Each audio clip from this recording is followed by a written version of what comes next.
तो last video में मैंने क्वेश्चन देखे थे कि आइगन वैल्यू और आइगन वेक्टर किस तरह से निकालते हैं। तो शायद मैंने 2 या 3 क्वेश्चन सॉल्व किए। तो आई थिंक आप लोगों का डाउट जो भी है क्लियर हो गया होगा। अगर आप लोग चाहते हो कि मैं उससे आइगन वैल्यू आइगन वेक्टर से और 2-4 क्वेश्चन सॉल्व करूँ तो कमेंट करके बता दीजिए। तो मैं 1-2 क्वेश्चन और सॉल्व करके देखूँगी, सॉल्व करके वीडियो अपलोड करके डाल दूँगी यूट्यूब पर। और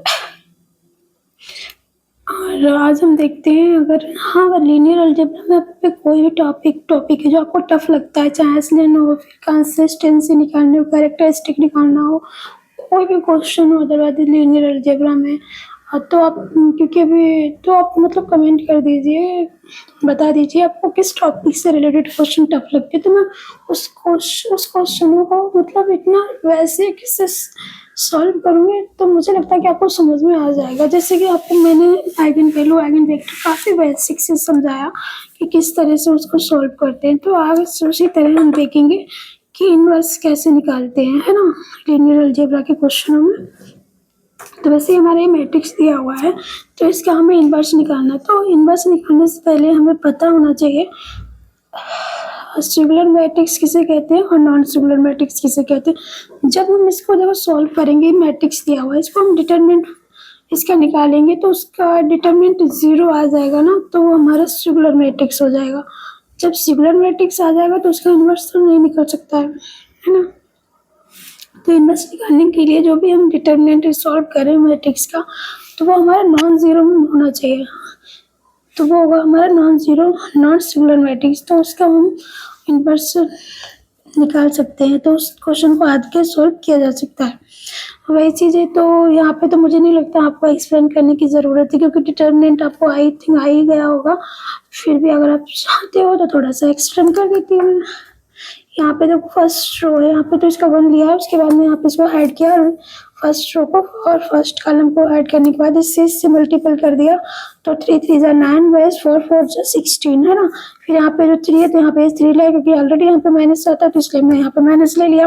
फिर अगर हम इसको फर्स्ट रो सेकेंड कॉलम, क्योंकि सेकेंड है ना, तो इसको ऐड कर देंगे तो हमारा 1 1 बचा इधर और इधर 4 3 बचा।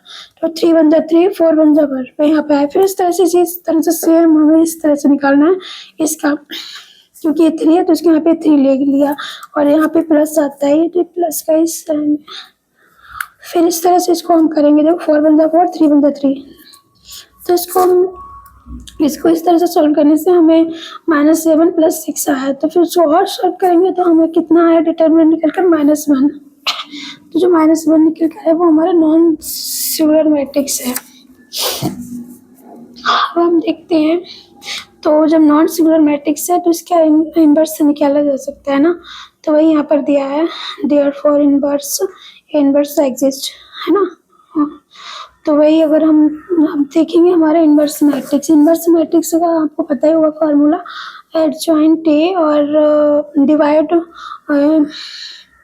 डिटर्मिनेंट, जो भी हमारा मैट्रिक्स का है, जो भी डिटर्मिनेंट उसको डिवाइड करते हैं। तो उससे पहले हमें सबसे पहले क्या एडजॉइंट निकालना आना चाहिए।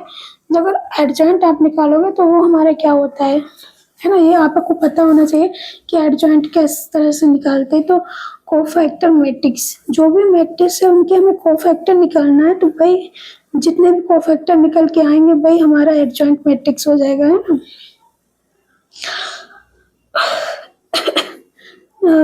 ट्रांसफॉर्म, है ना। तो हम इसका फर्स्ट का देखते हैं, A11 का। देखो A1 का, इसका हमें A11 का मतलब फर्स्ट रो फर्स्ट कॉलम। ये देखो हमारी फर्स्ट रो फर्स्ट कॉलम, तो ये है ना 3 4 4 3। तो ये पे 3 4 4 3, इसको हम सॉल्व करेंगे तो इतना आया -7। अब हमें इसका first row first second column लेना है। यही हमें फर्स्ट रो सेकंड कॉलम इसको ऐड कर देना है। उसके बाद में हमारा कितना मिलता है, यहाँ पे 1 1 4 3, इतना ही तो मिल रहा है ना। तो वही हम इसको सॉल्व करेंगे तो यहाँ पे हमारा -1 आया। इसी तरह से 1 3 करेंगे तो हमें फर्स्ट रो का 3 कॉलम को ऐड करना है। उसके बाद में देखो 1 1 3 4, तो इसको सॉल्व करेंगे तो हमें कितना मिल रहा है, +1। अब इसी तरह से हमें किसका कोफैक्टर निकालना है, सेकेंड रो का। जब हम सेकेंड रो का कोफैक्टर निकालेंगे तो वही जिस तरह से हमने फर्स्ट रो का कोफैक्टर निकाला तो उसी तरह सिमिलरली इसी तरह से निकालना। सेकेंड रो का निकाला तो सेकेंड रो को ऐड कर देंगे इस तरह से। देखो दिख रहा है उस फर्स्ट कॉलम को, क्योंकि हम सेकंड रो फर्स्ट 2 1 निकाला ना, फर्स्ट सेकंड रो का फर्स्ट कॉलम का निकाल रहे हैं। तो यहाँ पे देखो आराम से दिख रहा है, नहीं दिख रहा है, दिख रहा है ना, 3 4 3 3। तो वही यहाँ पर आया 3, सॉरी यहाँ पे मैंने यहाँ पे 3 4 3 3, तो इसको हमने सॉल्व किया, -3 आया। तो अगर हम इसका मतलब निकालेंगे कोफैक्टर सेकंड रो का और सेकंड कॉलम का, ये तो हमारी रो है, इसको भी अब हमें सेकंड रो में क्या करना है, सेकंड कॉलम को हाइड करना है। तो अगर हमने सेकंड रो को सेकंड कॉलम को हाइड किया है तो हमें कितना 1 1 3 3, तो इसको हम सॉल्व करेंगे 0। इसी तरह से हमें 2 3 का निकालना है कोफैक्टर, तो सेकंड रो को हाइड करना है और थर्ड कॉलम को हाइड करना है। तो हमें क्या मिल रहा है यहाँ पे देखो, इस तरह से 1 1 और 3 1 मिल रहा है। तो इसे सॉल्व करने से 1 + 1 आया। तो ये चीज़ आपको समझ में आ गई होगी कि इसको किस तरह से सॉल्व करते हैं। इसी तरह जैसे हमने देखो A1 1 का निकाला, इसी तरह हमने A2 का निकाला, सिमिलरली इसी तरह से हमें 3 का निकालना है। मगर आप चलो मैं थोड़ा एक्सप्लेन कर देती हूँ। यहाँ पे हमें क्या 3 1, तो हमें क्या है 3 रो, ये हमारी क्या है 3 रो है, ये तो हुई ना हमारी थर्ड रो। तो हमारे थर्ड रो के लिए और फर्स्ट कॉलम को हाइड करने के बाद जो हम सॉल्व करेंगे, यहाँ पे देखो इस तरह से हम सॉल्व करेंगे। तो हमारा इस तरह से आया 3 4 12 और 3 3 9, तो हमारा प्लस का ही 3 आ रहा। इसी तरह से अब हम 3 2 को थर्ड रो को और सेकंड कॉलम को हमें हाइड करना है। तो 1 1 3 4 आ रहा लिख करके, है ना। इसको अगर हम हाइड करेंगे सेकंड रो को तो 3 3 हाइड हो जाएगा, तो हमारा 1 1 और इधर 3 4। तो इसको सॉल्व करेंगे तो हमारा 1 आया निकल के। अगर इसी तरह से हमने इसको हाइड किया तो हमारा ये 0 निकल कर आया। तो फिर हम आगे देखते हैं। तो हमें कोफैक्टर मैट्रिक्स मिला इतना, -7 और -1 +1 -3 0 1 1 है यहाँ पे -3 1 0। तो इस तरह से ये आया निकल। तो एक चीज़ और है जो यहाँ पे आप लोगों को पता होना चाहिए। जिस तरह हम कभी भी आप अगर इस तरह से कोफैक्टर निकालते हो तो आप एक मैट्रिक्स बना लेना इस तरह से, ये मैट्रिक्स। तो वो उसमें यहाँ पे प्लस फिर माइनस फिर प्लस, तो ऐसे प्लस माइनस क्योंकि 3/3 का है तो हमें 3/3 का ही प्लस माइनस निकालना बनाना मैट्रिक्स। क्योंकि ये भी 3/3 का, तो ये भी 3/3 का ही हमें मैट्रिक्स बनाना पड़ेगा ना।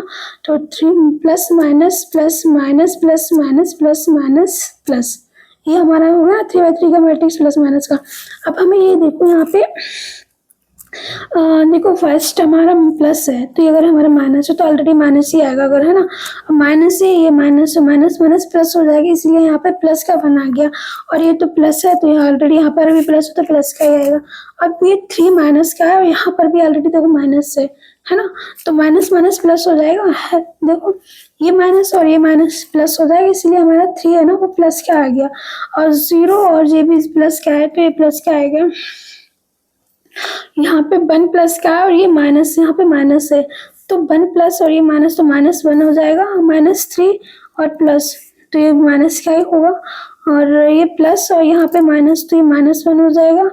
और यहाँ पे 0 ये प्लस, तो इसी तरह से हो गया। उसके बाद हमें ट्रांसफॉर्म मैट्रिक्स निकालना है, इसको ट्रांसफर कर दो ये भी, कि देखो इसका क्या है, हमारी ये रो है, रो को हमें कॉलम में चेंज करना। जितनी भी ये रो है इससे -7 -1 और सही से साइन नहीं है क्या, -7 -1 और 1, ये हमारा रो मैट्रिक्स है ना। इसको हमें कॉलम मैट्रिक्स में लिखेंगे तो इस तरह, तो 7 -1 1 3 0 -1, इसको अगर वही ट्रांसफर करना है, जो भी हमारी रो है उसको हमें कॉलम मैट्रिक्स में करना, वो ट्रांसफर हो जाएगा। तो बस इस तरह से वही है हमारा। अब जो हमने निकाल की हमारा क्या निकल के आया, एडजॉइंट ए निकल कर आया। तो वही हमारे फार्मूला भी देखो है ना, डिवाइड डिटर्मिनेंट मैट्रिक्स। तो वह जो मतलब हमने डिटर्मिनेंट निकाला -1 था। अगर जो मैट्रिक्स आया है, अगर इसको -1 से अंदर मल्टीपल कर देंगे हमें तो कितना मिलेगा, ये मैट्रिक्स मिलेगा। तो यही हमारा हुआ आंसर। अगर आपको समझ में आया हो तो प्लीज़ लाइक कमेंट सब्सक्राइब जरूर कर दीजिए।